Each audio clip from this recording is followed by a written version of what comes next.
Hello army, আশা করি সবাই ভালো আছো। আজকে আমাদের প্রিয় ওয়েভার্স লাইভে এসেছিল। লাইভের শুরুতে তাইয়ং ভক্তদের শুভেচ্ছা জানিয়ে বলে যে অনেক দিন পর তোমাদের সাথে কথা হচ্ছে। তিনি জানান যে তিনি মাত্রই তার ওয়ার্কআউট শেষ করে এসেছেন এবং বেশ ক্লান্ত।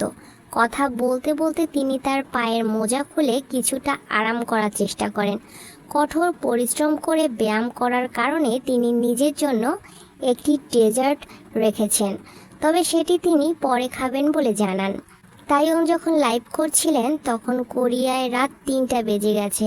তিনি বেশ অবাক হয়ে বলেন যে কোরিয়ার জন্য এটি অনেক রাত হলেও তিনি যেখানে আছেন অর্থাৎ মাদ্রিদে তখন মাত্র সকাল 8টা বাজে। তিনি জানান যে মাদ্রিদে এখন প্রচণ্ড গরম পড়েছে।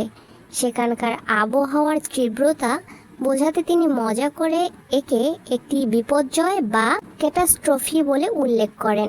কোরিয়ান ভক্তদের এত রাত পর্যন্ত জেগে থাকতে দেখে তিনি বেশ চিন্তিত হয়ে পড়েন।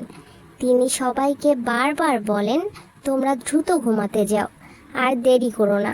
তিনি জানান যে তিনি নিজে ভোর 5টার দিকে ঘুমাতে যাবেন, তাই ভক্তদেরও তাদের শরীরের যত্ন নেওয়া উচিত। তাইয়ং জানান যে ঘুমানোর আগে তিনি একটি বিশ্বকাপের ফুটবল ম্যাচ লাইভ দেখতে চান। তিনি ধারণা করেন যে অনেক আর্মি হয়তো এই ম্যাচটি দেখবেন।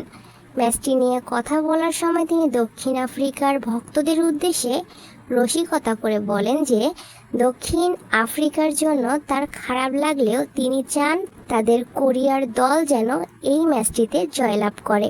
সবশেষে তিনি জানান যে ব্যায়াম করার পর তার শরীর অনেক ঘেমে গেছে এবং তার এখন দ্রুত ফ্রেশ হওয়া বা গোসল করা দরকার। তিনি ভক্তদের সাথে আবার পরে কথা বলার প্রতিশ্রুতি দিয়ে এবং সবাইকে শুভরাত্রি জানিয়ে লাইভটি শেষ করেন।